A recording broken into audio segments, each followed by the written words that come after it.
Welcome into another edition of Runner's Recap. Coach Barnes, I gotta apologize. It's been a minute since we've met up, but thank you so much for coming back. You said a minute? It's been more than a minute. Some hours. It's been a few days. But we did have a holiday break. Our schedules haven't really aligned, but thank you so much. It's great to have you back here in studio. I'm glad to be back. I feel like I was just, left out for a while, but now that I'm back, I'm excited about being back. Good. It's the new year, even though it's February, right? And we love to have you. Okay. The love is in the air. It is. That's why we wanted to welcome you back on Valentine's Day. I'm glad to be here. All right, Coach. Well, I know you're feeling good about a game that just happened last night. You guys got back in the win column, snapping a losing skid there. Yeah. How good did that feel to grab the win against Chicago State, especially in what was a bit of a chippy game? It was after the game, I told our guys, it's a huge win for us because we need to get back in the win column. Yeah. But also, that kind of game, like you said, it was kind of chippy. There was some bumps and bruises and some pushing that. A really intense game, but our guys, pulled it out, and that's the most important thing this time of the year. Yeah, 64-54 the final there, but again, did you learn anything about your boys hanging in there? Because those are tough games. I mean, it felt like the pace of the game slows down when it gets a little chippy at the end, but they hung tough and were able to pull away with the 10-point deficit there for Chicago State. Yeah. Does that teach you something?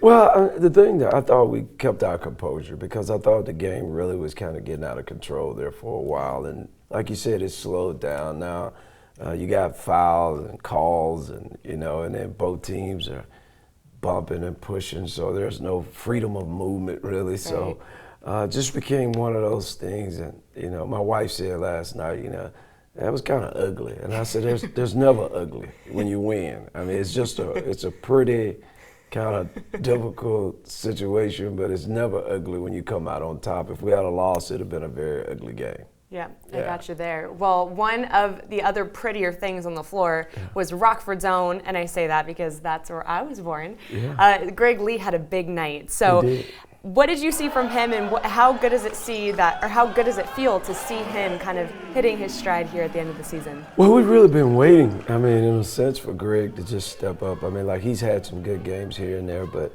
he's a very, very good offensive player. He can shoot from the perimeter. He can handle the basketball. He can pass the basketball. And we've just trying to get him to put it all together. And last night he had a really good game. And hopefully as we go into Saturday's game that he can keep that hot shooting going. And I saw that deep corner, that's his spot. That's his spot. What was your spot back in the top day? of the key. Top of the key. Yeah, I was a top of the key guy. Because I played point guard, so I was out there all the time. That's your zone. That's my zone. Got it.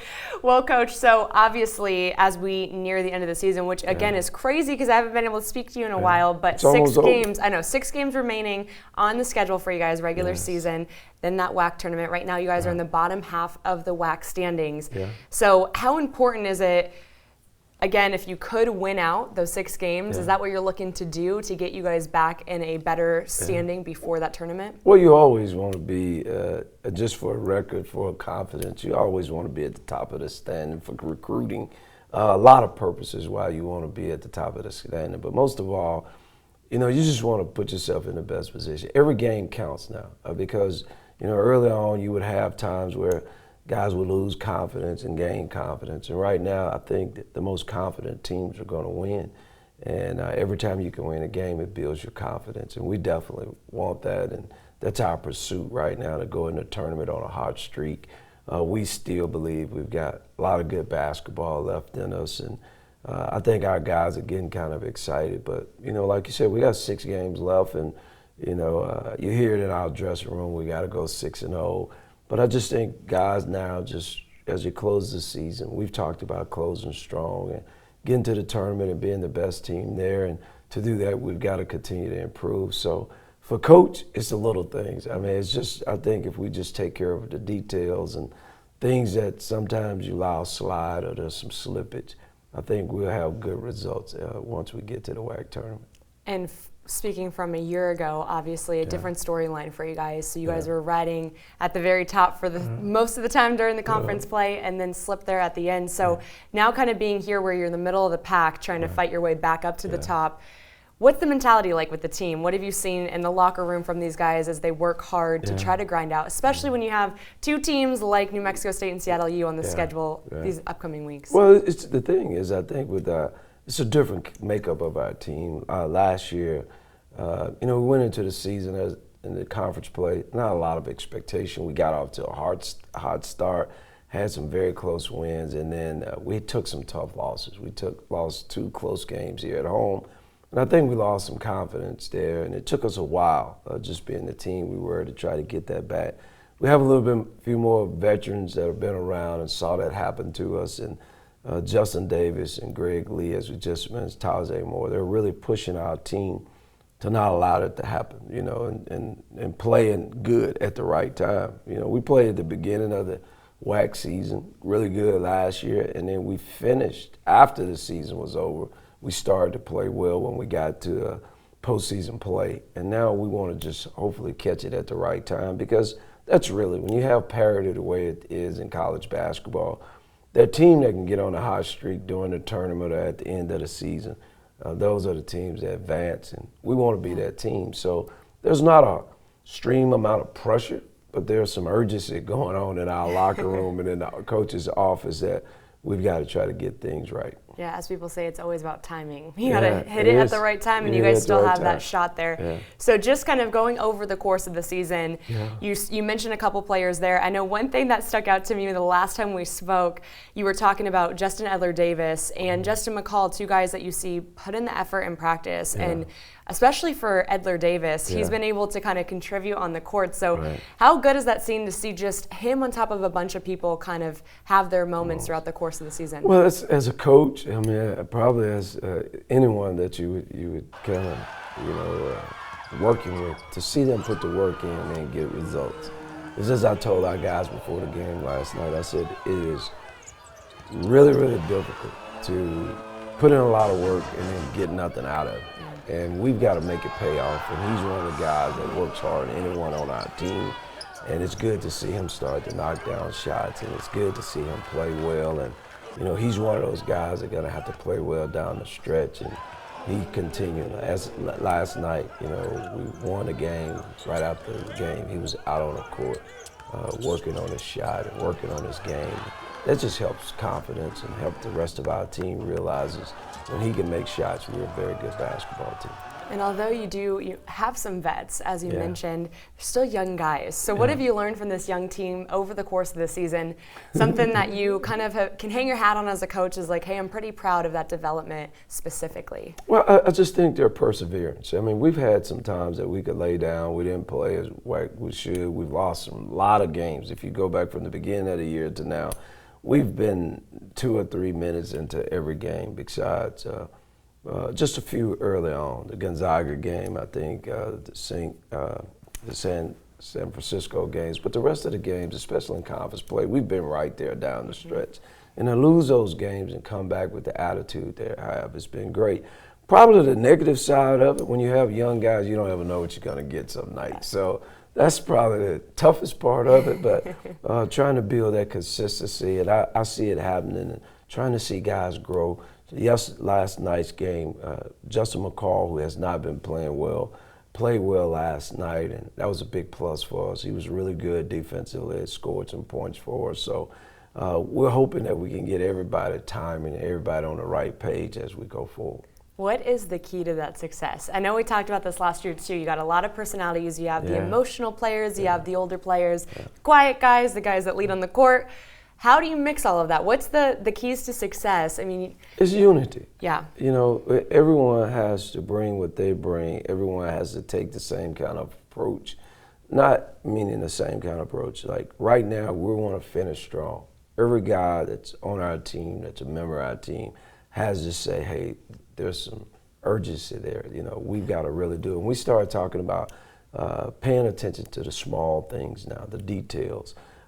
Every player has it, regardless of what position they're playing, whether it's the point guard, big guy, has to try to, really put him in his mindset in that place to say, hey, I'm going to do my part. You could say that early on, and I told them, we're doing pretty good as far as the big picture. Right. It's the little things again. You know, do we get in the right position and don't foul? Do we block out when we're helping someone else? You know, do we run the floor hard every time?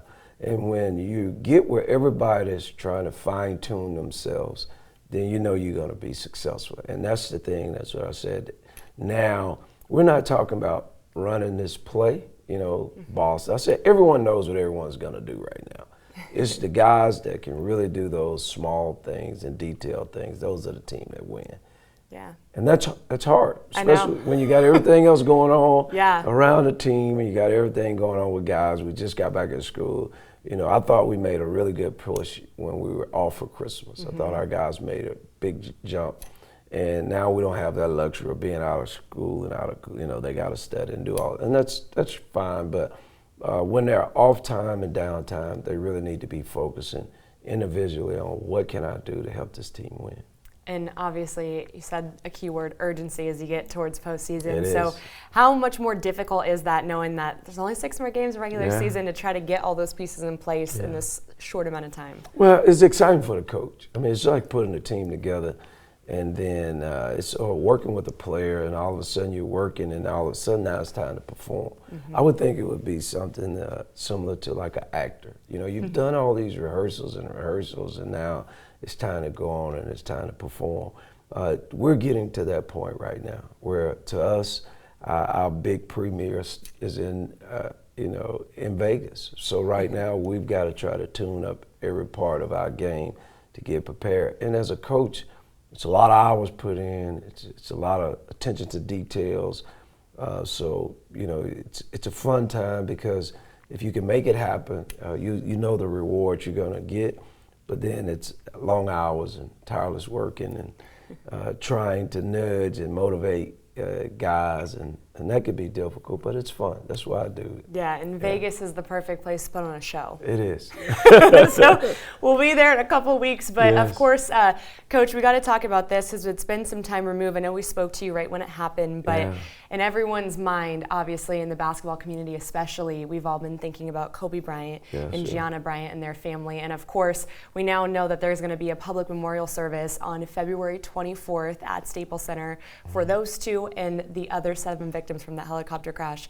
So I know, again, we spoke to you, but now that you've had time to kind of think about what this impact, not only his impact, but the impact that storyline and the idea and the reminder that do not take life for granted, how has that affected you over the course of these past few weeks? Just every day, getting up. I mean, again, it's kind of one of those things that hits you, that reminds you that tomorrow is not guaranteed. And the loved ones and people you deal with, you know, it's important to be kind and loving and caring and express that. You know, that's the thing that probably has, you know, I've done this before, but then you have urgency, whether you lost someone in your family or someone you knew close, and then all of a sudden this hits. And the thing is it's a reminder, because he's talked about every day in some form, radio, TV, whether someone's on Twitter or whatever.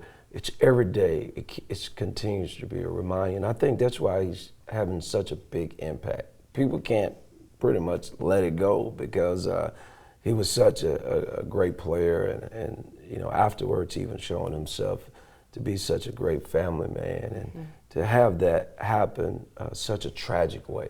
It wasn't where they told us he's been sick or he's diagnosed with something. It's just suddenly and instantly, when you had saw him on TV days before, and then for something like that to happen. So I just think it's helped us, even as in the basketball community, to realize, you know, what we do, we should be grateful and thankful for it, but also the people that we're around and the people that we work with, how important and how quickly it all can be gone.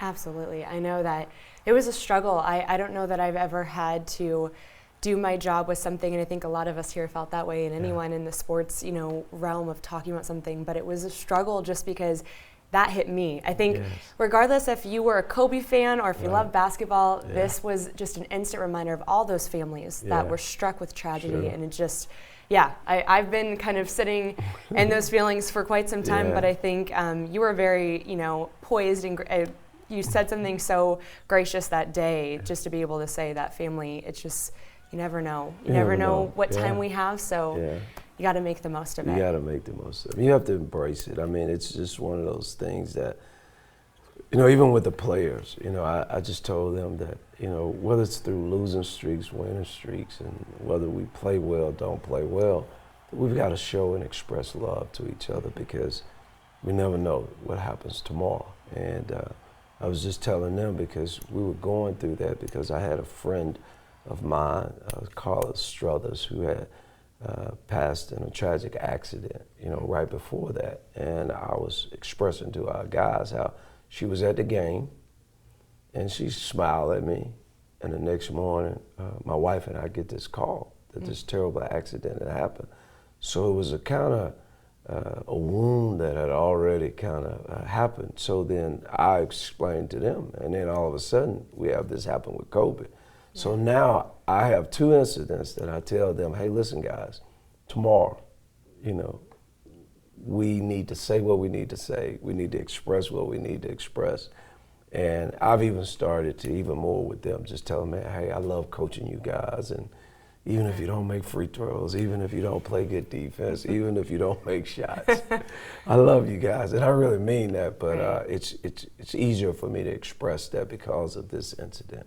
Right. Well, thank you so much for, as always, your wisdom, but your thoughtful words on all of that. And one thing that always, can bring a smile to people's face is when you think about Kobe, that Mamba mentality. We were looking at some of his highlights just a little bit ago. Right. What do you hope how that mentality has an impact, hopefully, on your players and the next generation of basketball players? Well, that's the thing. He's such a, what we call in the basketball world, a purist. He loved the game. He loved everything about competing, and he wanted to be the best. And I think sometimes now, just because of situations that have happened, and sometimes with players and society in general, people say, hey, well, that's good enough. He wasn't that kind of guy. And that's the thing that I want our guys to take from that mama mentality, if that's what we want to call it, the mentality that I want to be my best. And he wasn't worried about what Jordan or with Magic, it was all about him being the best that he could be, and he pursued that. And he wasn't ashamed to let everybody know this is what I want and my desire to go there. So that's what I tell our guys, whether it's being a father, whether it's being a coach, whether it's being a player, and let's take that mentality and use it in our life. If this touched us in any way, let us touch others the way that he touched us and have that same kind of mentality. So hopefully we'll take that. Yeah, if there is ever a silver lining in situations like this, really not. But the one for me is that sports unites people, and you can see it with this, how what he's done on and off the court as a father, as a leader, as a mentor for the game of the basketball for both women and men. Sports just unites people, and that's why those people were together at that time anyway. But that's what I feel like we just kind of focus on that. Yeah, well, it makes us all better, and that's what he did. He made so many people better. Just because of the lifestyle and the way that he lived. And sometimes it takes tragedy, it takes hurt, it takes pain for things to change. And unfortunately, we lost a great player and a great person, but I think it's impacted a lot of our lives to try to help us change and the way we think and change the way we go about our daily walk. Absolutely. Well, take a bit of an emotional switch here because we always like to end our show with the fast break 5. Breaking it down with Barnes, whatever you want to call it. I've thrown a bunch of names at it. I don't know what's stuck yet. But Coach, we're going to do a little fun with this because, again, love is in the air. It's Valentine's Day, so this is going to be a love theme fast break 5. All right.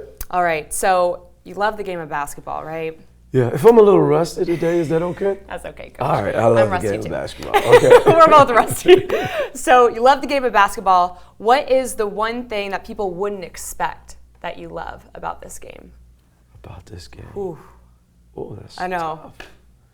Tough. One thing that I love about this game, what people wouldn't expect that I would love about this game. Oh, that's a difficult question because I love this game. I know, but it's so buying much. me time to think of other questions. So. I would,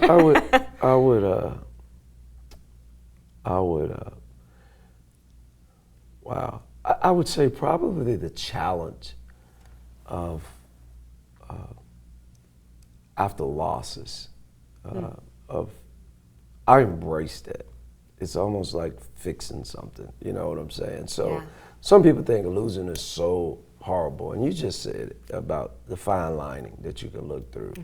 That is probably the thing that kind of pumps me up as much as anything, and most people wouldn't probably think that about me, you know, that because sometimes my expression says that I'm miserable, you know, but I'm really down inside. There's a burningness in there to say, hey man, I got to fix this, and this is gonna go well. So I love to do that.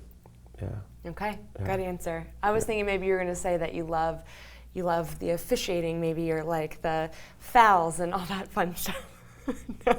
That's a good answer. I know. No, I'm just messing with you because you have great expressions. I can always read on your face how you feel about that call. Yes. I love that. We had a few last night. That's where my head went. All right, Coach. So if you could set up the perfect Valentine's Day or date for your wife, what would that be? Wow, for me or for her? Ooh, we'll take either. Okay. Compromise. Find a balance of both. Probably for her. I would say probably in the morning, just getting up because she's a talker. She would want me to spend some time with her, just talking, to allow her to know that she is the love of my life. She would probably want to go and do her nails and feet and all of that kind of stuff. And she might want me to go and might not want me to go.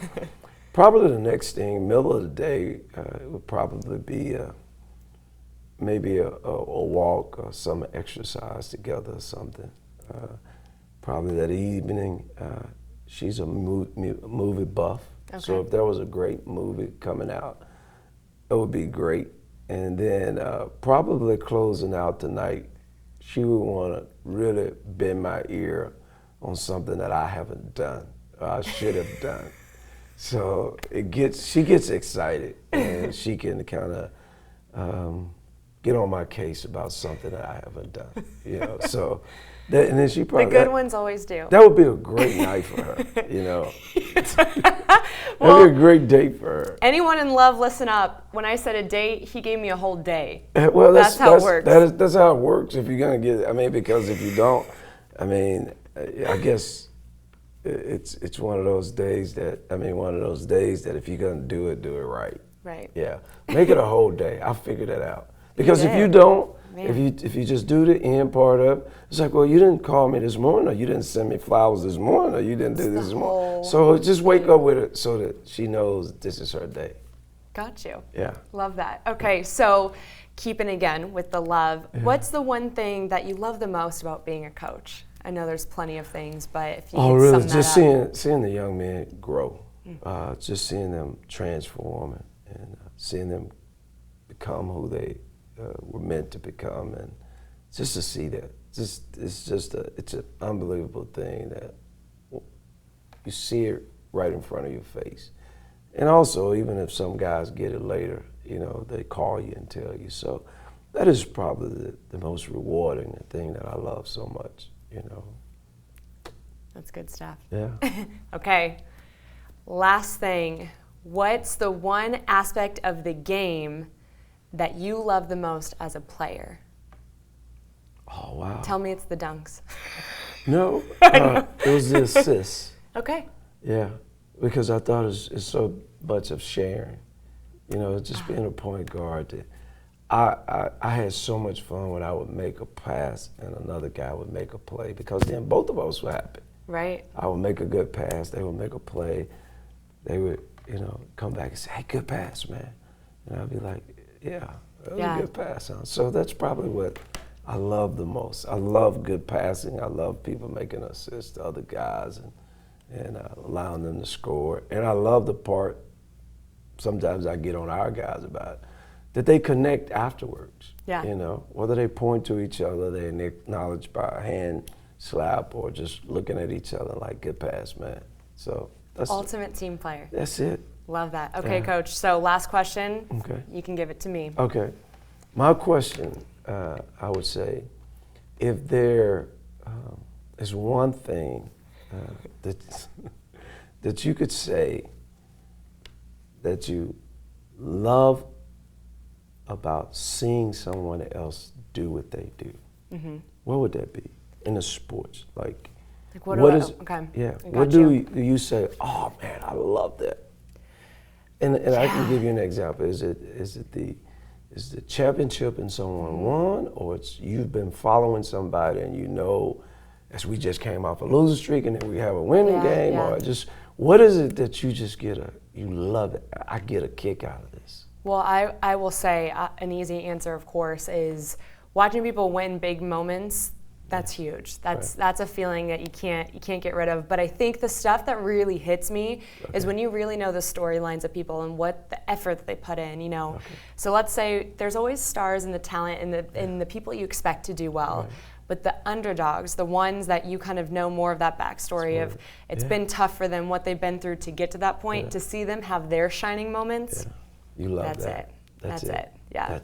That's my heart. I know. Yeah. That is why I love sports, and it could be a coach, a player, heck, it could be a fan. Yes. Anyone that just has that shining moment. That's a huge thing, and that's going to keep me in love with sports, I think, for a while. Great.